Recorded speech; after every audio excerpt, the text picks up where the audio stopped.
So I'm just going to go through the alternatives I could have used if they're necessary in my plan. So to start off, we're going to start with dumbbell chest press. The alternative I could use for this would be bench press, so using the Smith machine that's in the gym. The reason I didn't is because the dumbbell chest press is more readily available, so that's why I wanted that as the main one. And it also utilises your stabiliser muscles in the exercise, as it's not a fixed range of movement, whereas the bench press would have been on the Smith machine. Next would have been dumbbell rows, so the alternative for that would have been bent over rows. The only difference in this is that bent over rows are a bit harder technique wise, so since it was my first time with the client, I chose dumbbell rows so I could get to grips with it, but other than that they work exactly the same muscles, and if necessary I could have chosen to do bent over rows. Next was dumbbell squat.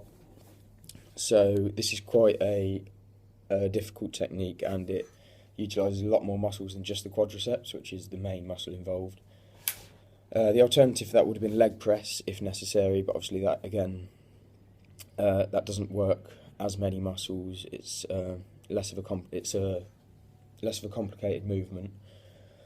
So it'd be better to get the client to do squats because they'd learn a lot more and they'd benefit a lot more from that.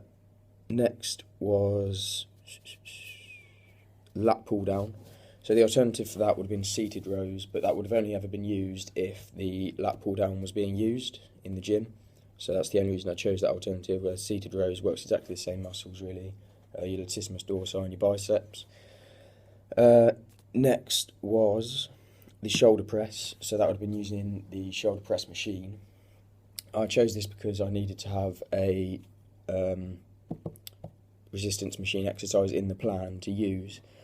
However, if it was being used and we couldn't get to use it, or for any other reason, such as I don't know, the client being unable to do it, we could have moved on to dumbbell shoulder press. And the reason I chose this alternative is because in case the shoulder press was being used, the dumbbell shoulder press most likely wouldn't have been, because it's more readily available due to the benches and the number of dumbbells in the gym. Next is the leg curl, so that's an isolated movement on your hamstrings. I mainly chose it for the isolation movement. However, if that was being used again in the gym and it wasn't available, then exercise ball curlings could have been used, as there's a lot of exercise balls available in the gym and a lot of space to do it in. So chances are it would have been quite easy to just say, let's do this instead. And finally, sit-ups was my last exercise. So again, that's really easy to do. You can do it anywhere, so it wouldn't be an issue. If the gym was being used, we could do that anywhere. But the alternative, in case I don't know, the client was unable to do it because their feet were moving forward or some other reason like that, then leg raises could have been used instead, as that's a lot simpler and it does just do the exact same job.